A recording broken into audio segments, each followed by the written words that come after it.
Me and my best friend, she came around to play at mine and was like, I found something on the internet. And she typed in like bigboobs.com and we waited for like all of the little pixelated lines of like images of just women with massive tits. And we were quite young, but being like, cool, I like this. And I won't think about why for a little bit longer. Babes, hello. Welcome back to The Ins and Outs with me, Ruby Rare. And me, Megan Barton Hanson. I'm very excited about this episode. I'm excited. It's one of my fave topics. So Ruby's wearing a top that's very fitting for today. I do all my own porn stunts and she's looking stunning. Thank you. But I love it's, if you're listening, I do all my own porn stunts, but it's like a lilac velour top with a little embroidered kitten on it who's got like Miss Piggy energy. It is gorgeous. Very on theme. But on my nipples, they keep going like in a bit. Do you know what I mean? I'm not saying if I see them go in, I'll let you know. But does that work? To me, they're looking gorgeous. Okay, thank you. Appreciate it. Sometimes I'll see photos and it's like my nipples are just like wanting to kiss. They're like getting closer and closer together under a shirt. They're like trying to connect. Yeah, you need to watch out for me. I appreciate that.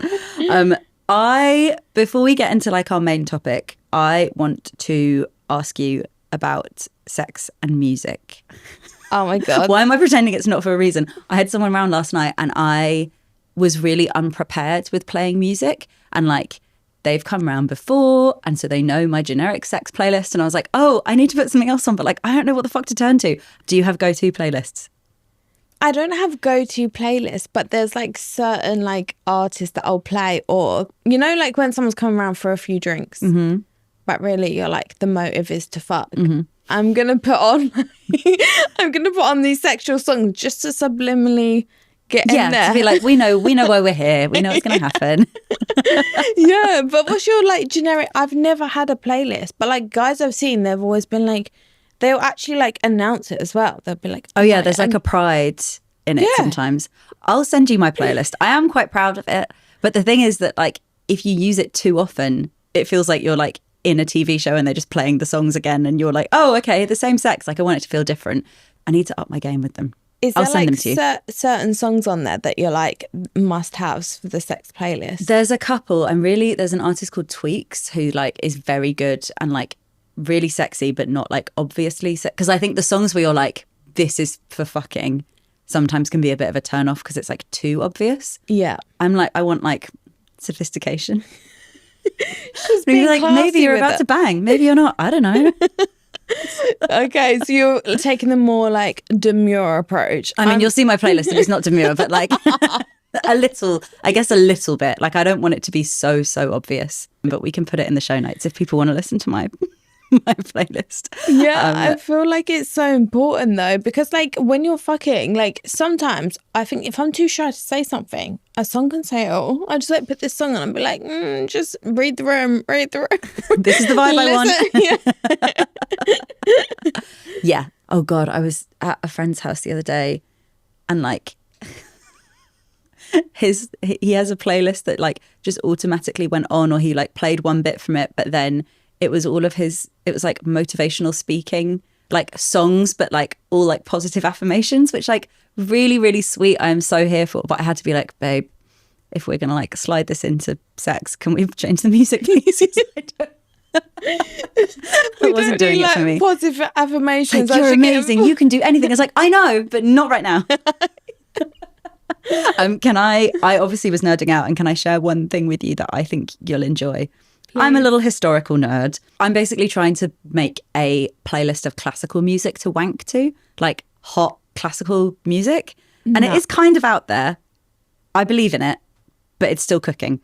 I found this song from Mozart. Apparently he like wrote this for his mates as a joke. It's in German. It's called Leck mich im Arsch, which obviously I'm not a languages babe, but do you know what that is? I can guess. Yeah. Lick me in the ass, baby. I found it. I was crying. I'm so intrigued.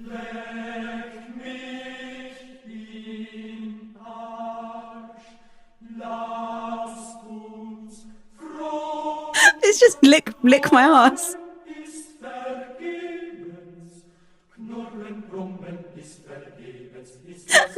No. It makes me so happy that people were little perverted freaks in the past. He was just like, yep, there we go. This is what we're going to do. It makes me feel happy that he's into that and that was a thing back then. But equally, who is he employed to sing Lick My Ass? Like, where did he find these people? Look, I think I want to do some more historical episodes because I think people were fucking perverts in the past and we underestimate them. I think worse. Like, if you look back over like old times, like the things they used to do to people was like punishments. Imagine what it was doing in their sex life. Yeah, yeah.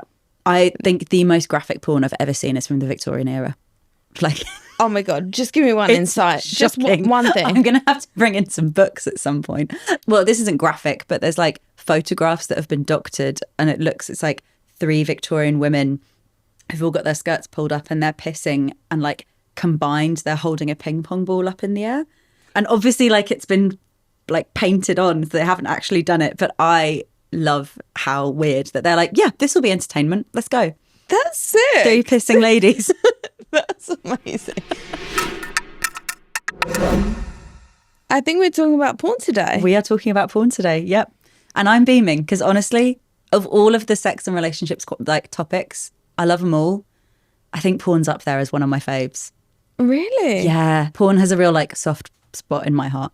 Oh my God, let's get into it. I'm so excited to learn. Do you remember when you first ever watched porn? Yeah, I do quite vividly.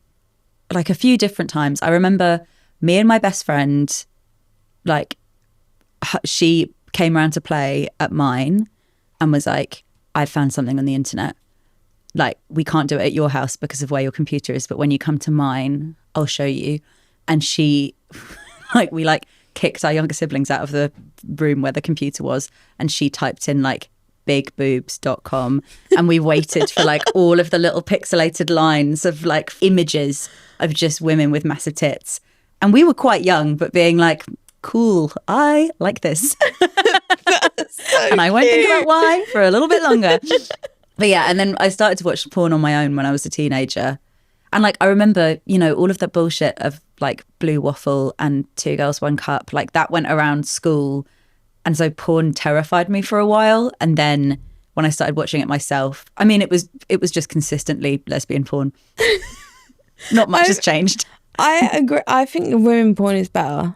Like anything, when I'm even watching like straight porn with like a girl and a guy, I'll never really look at the guy other than his dick. Like, I couldn't tell you what he looked like, what his body's like, anything. It's all about the woman for me. Well, and also I quite like watching gay men's porn as well, because I am into it, but like actually in less of a sort of straight male gaze way. If it's 2 like hot hunky guys, that's great. Because what I'd really like is just to be in the middle of that sandwich. I've heard this from like so many straight girls that like would never sleep with another woman or like never like, I don't know, be bisexual or whatever, but they love watching like gay men. I'm like, I just couldn't see it for myself, but maybe that's why. You want to be the little in between of the sandwich. And like, I do find like men attractive, not all men. Lol, not all men, but in this context. But like, yeah. And then queer porn as well, like, but we'll get properly into that. But yeah, growing up, it was just day to day, I was like, I'm straight, woohoo. And then at night being like, why do I keep watching all this lesbian shit? What about you? Yeah, I think the first porn I watched was just women. And I never knew back then that I was like bisexual or into women. I just thought, oh, because like you look like me, I want to watch it, I guess. And then obviously watching them like get off, it then made me horny. I was like, oh, okay. But I think turns out, Megan, straight people aren't as into that. Like, there's a reason. It's like when you go back on your teenage stage and you're like, oh yeah, I was super queer. That like, so everything makes sense. Cool. Glad I know now. Sorry, 14-year-old me. Life would have been a lot easier for you. But even now, if I'm like seeing a guy, I will still like I watch porn quite regularly as well, which I think is like quite uncommon for like a lot of like women. But like, even if I'm fucking a guy and I'm like in my like straight era for a second, I'm like, no, like women are just hotter to look at. I think it's a bit like, some of it I think is around like genuine attraction and desire, but also porn, a lot of like mainstream porn is so based off of the sexualization of women, because historically it's so much catered towards men and like straight men. And so again, I'm not saying this is like a good or a bad thing, but I'm always interested in that, like how much of my attraction to women when I'm watching porn is about my own desire, and how much is it about the desire I've been taught to have of being like, hey, the most important like sexual thing or like person in this scenario is the woman. I feel like, yeah, predominantly porn is for the male gaze. But I think now when I like watch porn and I watch women, it's either they're like content creators themselves, or they're like a verified like amateur on PornHub, and they're like doing it with their actual boyfriend and they're into it. There's nothing worse for me than like watching porn and it's like fake staged bullshit. And you can tell people aren't into it as well.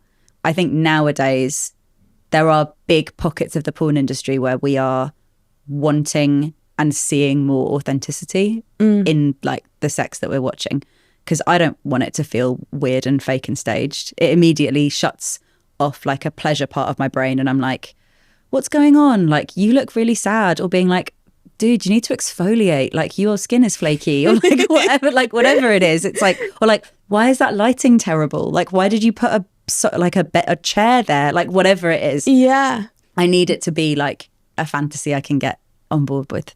Yeah. Something you can like actually believe is like half genuine for the woman, because like this is so deep, and I didn't even like think about this before, but I've genuinely, this is like a lot, but I've been brought to tears before by watching porn. Like, I was obviously just trying to like get off and like have a good time, and I like stumbled across this video, and this girl looks so unhappy. And obviously where I've worked in the sex industry, I know like how it can be. Like, she's probably got a massive paycheck, she thinks she has to be there and she has to put on this performance, but you don't understand like how many hours she's probably been there, and like she's not enjoying it. And you know, when you could just like see someone's like body language, like, I just thought she looks like so unhappy. And I think that's something that's never spoken about. Like, it's very heavy and it's very deep, and like we don't know the backstory. Could be like she was just having a bad day, like it wasn't that deep. But like for me, like when I watched it, I don't know why, maybe because I've been in that industry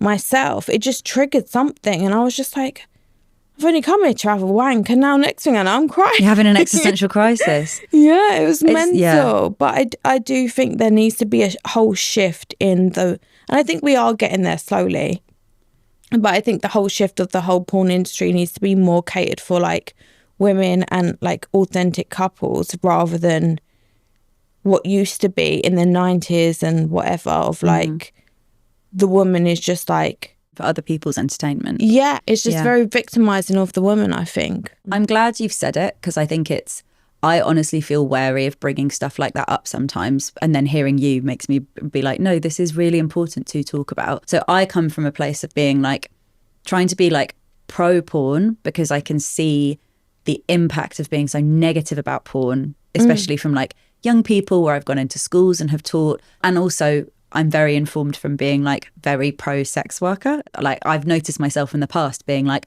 well, then I'm pro porn and I'm pro sex work, so therefore, yes, there are issues, but like, let's focus on the good stuff. And like, I do think that's important to like lead with the positives, but we also have to make room for the realities of this, and that there are lots of like aspects of like harm and really problematic stuff that happens in these spaces. And that's not to say, therefore, it's terrible, it shouldn't exist. No. But it's like opening up just how messy this is. Like, talking about porn is like 100 different conversations. It's not just one thing. It's not like one industry. Yeah. But it's a lot. I mean, also, I thought we were going to be having this chat and like it would all be like, haha, lol, porn, it's so silly. But it's not, is it? Like, this is really deep stuff. But I feel like also because we don't speak about it as a society as a whole, there's no room to say like the negative. And if we do, we're like, oh, we're just basically speaking about it for the first time. Let's not like focus on the negative, but it's always going to be there. Do you know what I mean? But I think the more we like be so like backwards and taboo, like, oh my God, everybody watches porn.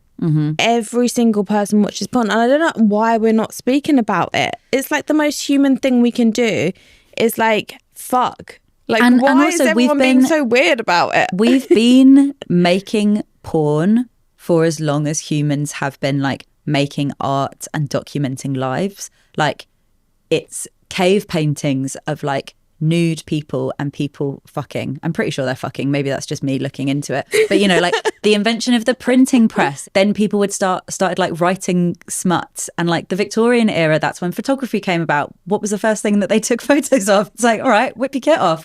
Like, for me, porn is also a conversation about technology and how humans interact with it. Because like, obviously now porn is such an online presence and is changing more and more. Like the way that AI plays into this, the way that like deep fakes can play into like the sexual exploitation world and how that kind of often gets merged with porn. It's about like what turns us on, but it's also about like privacy and ethics and like personal choice versus like actually governments and bodies stepping in and making sure that there's regulation, but that not feeling stifling. Like it's so, this is why I love talking about it, because it's like so big. I can't get my head around it. If that like... Yeah, no, it does make sense. And I do think the more that people speak about it, the more it will be regulated, the more it will be like a normal thing. Yeah. Like any other profession. I don't see why it's such like a shady taboo thing. And there is a whole like world of ethical porn, which has been really popping off over the last like 5 years or so. Do you know about ethical porn? I only know one. I don't know if she's like a producer, director, what her role is. Erika Lust. Have you heard of her? She's one, I'd say she's like one of the trailblazers in the kind of ethical porn world. That's like an individual person, but also a production company. And then there's lots of other ones as well. Cheex, Lustery is really good. Audio porn as well, as like a whole other world of ethical porn that's like just sexy stories in your ears or people telling you what to do in your ears. Very hot. And then also like written porn. So like smutty stories, going back to the ye olde times again. Like it really varies. And like, and I guess so when I think about ethical porn and when I teach about it, I'm teaching it in two different headspaces. So you've got like what presents as ethical for us when we're watching porn, which is obviously really important, and like making sure that's not about sanitizing the content, but making sure that like there are references to consent being given, because the other side of ethical porn is like from an industry perspective how this is treated as like ethical work, how people get paid properly, how like sets and crew, directors, producers, as well as obviously like performers feel respected at work and have like ways that consent and like all of this other stuff is really regulated. So what you were saying about like the porn that made you really upset, so like if someone rocks up and they're not having a good day, no one is being like either full on made to do something they don't want to do or put in a context where that's just not feeling comfortable for them. But it goes even deeper than that. It's even like how do you protect the rights of people when they're like editing porn? Like if it's something that's actually really hardcore, making sure that there's like okay, I'm gonna like take a little break now because this is great, but watching it like 50 times in a row, my head's kind of gone a little bit loopy. Yeah, it's like this whole behind the scenes world. I never thought about that. The editors of porn, they must be like, they need a break and a hug sometimes. Oh my god, I bet, watching all of that. Oh my god, imagine. Yeah. But as well as that, you know, it's making sure that there's like a real diversity of bodies and identities, and we don't just have this like one narrow beauty standard. I think firstly, the whole thing about like the more diverse and stuff, I think that's why a lot of women, straight women specifically, don't want to watch porn, because they feel like they're comparing themselves to people in porn that was like made in the 90s, where they all have like the perfect little like designer vagina and these massive fake tits. They're all like size 0. But like in that porn, you're not watching a woman enjoy herself. You're seeing a woman really, in my eyes, be objectified and be like doing whatever for the male gaze. Whereas now, with producers like Erika Lust, or like just genuine couples that are like on OnlyFans or whatever, you know they're like actually into each other. And that's what turns me on. It's not like seeing like the most like chiseled six pack or whatever, or the biggest dick. It's like if someone's fucking, you can tell they're into it. For me, I'm like, oh my God, like I want to be fucked like that. You can tell they've got a chemistry, you can tell they're into each other. And I think that's so important rather than how it used to be back in the days. But I feel like now where we're speaking about it, like you said, all these rules are going to be put in place, and it's kind of boring to speak about porn like, oh yeah, like we need like workplace regulations, but it's any other kind of aspect of work, whether it's like music, film, whatever, you would have these rules. So why do we not for porn? Yeah, there already are like lots of regulations. It's not like porn is just this like complete wild west, but yeah, we're so reluctant to actually legitimize it from like just everyday people. I think then when you're in the sex industry and porn industry, people like are aware that it is a job, and so it does have all this regulation. But I hope it's helpful to like hear a bit from that perspective too. I hope this breakdown has been helpful. It's so helpful. Yeah. Now I feel like if I'm watching ethical porn, I'm going to feel so much better because everyone's looked after, they've got a job role, and as it should be. Like this should have been happening years back, but thank God we're here now. We're here now. And it also helps, like a lot of these sites are ones that you pay for. And again, as adults, like we're so used to paying for like Spotify and Netflix and like to get our entertainment from those sources. If you are able to afford this, I think it does genuinely improve your own relationship with porn if you find specific content creators that you like or specific production companies or sites and actually like put some money towards them being like ethical practices and also making really hot shit that you enjoy watching. So there's my little plug for paying for your porn. Right, I'll get off my soapbox and I have a silly thing to ask you. Also, nipple check. They're not meeting in the middle. No. Great, thank you. They're bad. So we haven't spoken about the big porn elephant in the room, which is PornHub, which is like the biggest porn site basically in the world. I have really mixed feelings about them because they've massively changed the porn industry, and like free mainstream porn sites like PornHub tend to profit off of other people's work by like streaming up performers and like it's more regulated and a bit more different now, but like for a long time it was just solely like taking other people's content, other people uploading it and then them profiting off it. So like we don't love that. However, they do something that makes it really hard for me to completely hate them, because every year they release like a PornHub year review of like global stats around porn usage. No. Yes. Stop. Yeah. And I love it. I'm obsessed with it. And every year it's like my Christmas, basically. Where is this released and when? It's like towards the end of the year. So I've just got like the data from 2023. But do you want to guess? So this is UK specific. Do you want to guess what the 5 most popular categories and like search terms were in the UK? Yeah. Okay. Oh my God, this is going to be so telling of my own. Yep. And I'm here for it. Cum shots? No, not even in there. Really? Mm-hmm. What, in the top 5? Mm-mm. Okay, that's just me then. Oh my Mine God. would be like squirting compilation. No. I don't know. Threesomes? Threesomes in the top 10, but it's not in the top 5, which surprised me. I feel like whenever I go on porn, it's always like incesty, like stepbrother, stepsister shit. See, that was a real trend like 5, 6, 7 years ago. And there's still a load of shit there. But like 5 years ago, you could not move for incest porn. Because do you know what? It really irritates me. I see like hot girls and I'm like, I want to click on you. But then it's like stepsister. I'm like, no, I don't want that narrative. We don't need that right now. Like, you're so hot and your titties are amazing, but I don't want that narrative. The first one begins lesbian. with... Lesbian's number 2. Ding, ding, ding. Okay, good. Number 1 begins with M. No, like mum. You're so close, babe. What? It's MILF. Oh, okay. So it is mum, but it's a hot mum. A mum would love to fuck. Yeah. Love. Yeah, so MILF's number 1, and then lesbian, and then it gets really fucking interesting, because then 3rd is Indian, and 4th is hentai. And 5th is British, which like come on, guys, have some imagination. If we're in the UK, just like Brits shagging, which maybe, I don't know, maybe you want it in your native accent. But yeah, I think like a lot of the time in the States every year, a lot of the most popular categories in like the south of the US, which is, you know, famously has like a lot of evangelical stuff and it can be quite racist.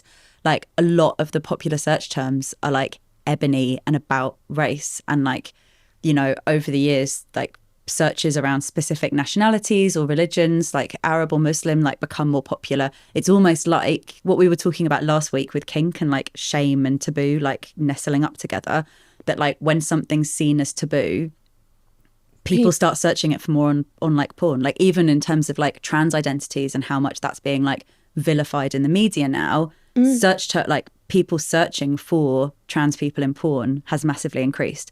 So in a way, I kind of think the Indian thing is a bit like that of, you know, if there's more like fear around like people who are really anti-immigration or like people who are, you know, like bigoted in some kind of way, that like if behind the scenes they're actually being like, well, I am going to search for this.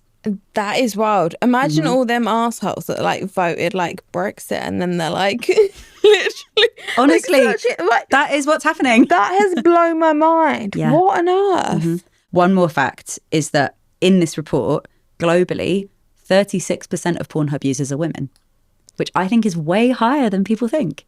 But that gives me some hope that the industry's changing because the like demographic of people watching is changing as well. And also, I think that's like the most like mainstream, like if you was like very innocent to all of this, that's like somewhere to start. And then if you like something that you like, then you can like then go off on a tangent. On your little ethical journey. Yeah, let's make it ethical, baby. I'm so glad that women are watching porn because I think there's been so much shame around it. Yeah. For years and years and years, for like women like masturbating, watching porn, being sexual. Unless it's for a man, people didn't like to hear it. So I'm so happy that we're actually like, I think it's good doing us, watching porn, having a good time. Yeah. And if porn's not your thing, that's also fine. But we want the choice to be out there. If you want to explore it, do. If you don't, that's also all good. That was such a deep dive into porn. I absolutely loved that. Pleasure. Honestly, she's growing every day in knowledge. And if you've got anything to send us about your porn stories or you want to tell us any of your sex dilemmas, please get in touch and email us at Ruby, what is it? It is hello@insandoutspods.com. I'm remembering it. Yes. And also the information from like stuff that we chatted about is in the show notes, so you can have a look there. Until next time. Mwah. Bye, loves.